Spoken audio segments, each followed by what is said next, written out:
Walang gamot ang kamatayan, may lunas ang karamdaman. Ray Herbal Food Supplement. Dito ka tatagal. Ay herbal na mabisa.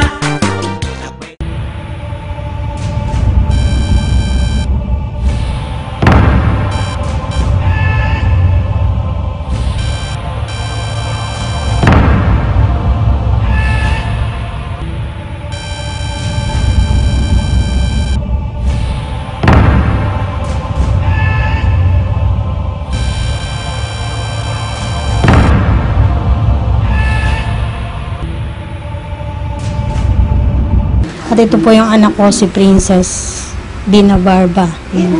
Noong 2006, nagkasakit po yung anak ko. Hindi po ma-diagnose ng mga doktor kung ano pong sakit ng anak ko. Marami na po akong pinagdalang ospital sa mga private doctor po, tapos sa Mateo General Hospital, sa Provincial Hospital ng Malolos, at ang huli po ay sa PGH. Ganun nga po, yung mga hospital na yun, hindi po malaman kung anong sakit ng anak ko. Kasi mula 2006 po, pabalik-balik po yung mga bukol na tumutubo sa katawan niya. Na namumula, tapos kumikirot, hindi po siya makalakad, sa hindi siya makatayo. Ito po yung mga record niya mula po noong 2006 hanggang itong 2010. Kung ano nilang pong hinuhula nilang sakit, minsan po, nung una, rayuma raw. Tapos sumunod po, rheumatic fever. Tapos eto pong huli, sa PGH po, yung Behçet's disease daw po. Binigyan ho ako ng mga antibiotic na kung ano-ano. Hindi rin naman ho nakakagaling, paulit-ulit daw pabalik-balik. Tapos hanggang dumating po yung time na itong 2009, marami na rin pong mga albularyong pinagdalhan ko yung mga anak ko. Wala rin naman pong malaman sila. Iba-iba rin po ang findings. Hindi ko po alam kung saan ko dadalhin talaga para lang gumaling ang anak ko. Nag-aaral po kasi sa BSU, third year college po. Hindi ko na po pinapasok kasi po hindi ho talaga niya kayang lumakad. Wala po naman kami masyadong pinagkakakitaan. 3 po yung anak ko. Kaya nung dito po kasi ako nagtatrabaho kay Mami Litz, nabanggit po ni Mami Litz na meron siyang alam na gamot tungkol sa mga herbal na makakagaling sa anak ko. Hindi po ako nagdalawang isip, dinala ko po dito yung anak ko. Tapos, sa totoo lang po, wala kaming kapera-pera nun. Sabi po sa akin, eto, subukan mo. Sa 1 week po na pag-inom ng anak ko, ng Kings, nakita ko po na may improvement, nakikita ko po sa anak ko. Kaya lang po, talagang sa una po, masakit, buong katawan niya sumasakit, sa pag-ihi, sa pagdumi.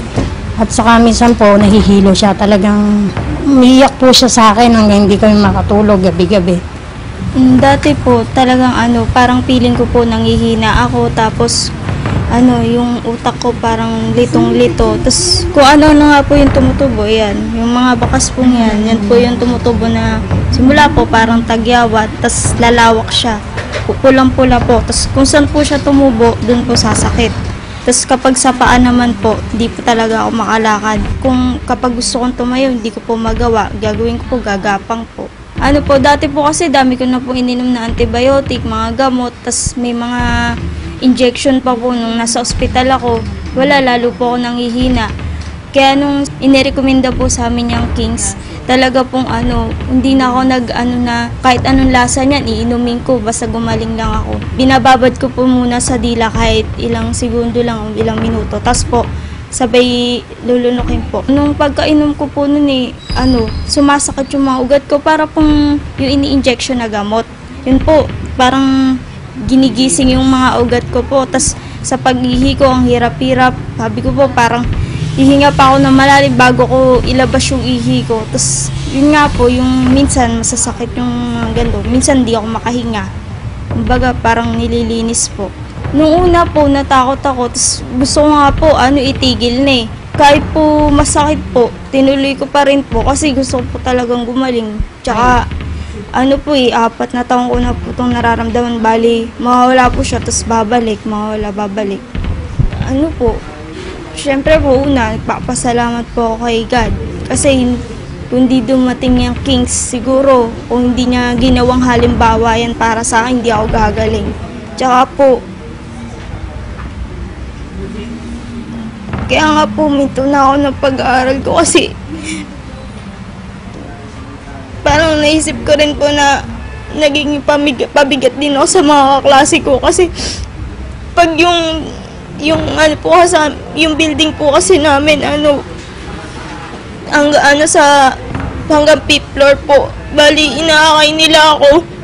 Parang ang sa akin lang, kahit tinutulungan nila ako, parang ang hirap po kasi parang pabigat na pabigat ako sa kanila. Pero po nung dumating nga po yung sabi ko, sana nung pa dumating para hindi ako natigil. Para hindi rin po ako naging masyadong pabigat sa mama ko.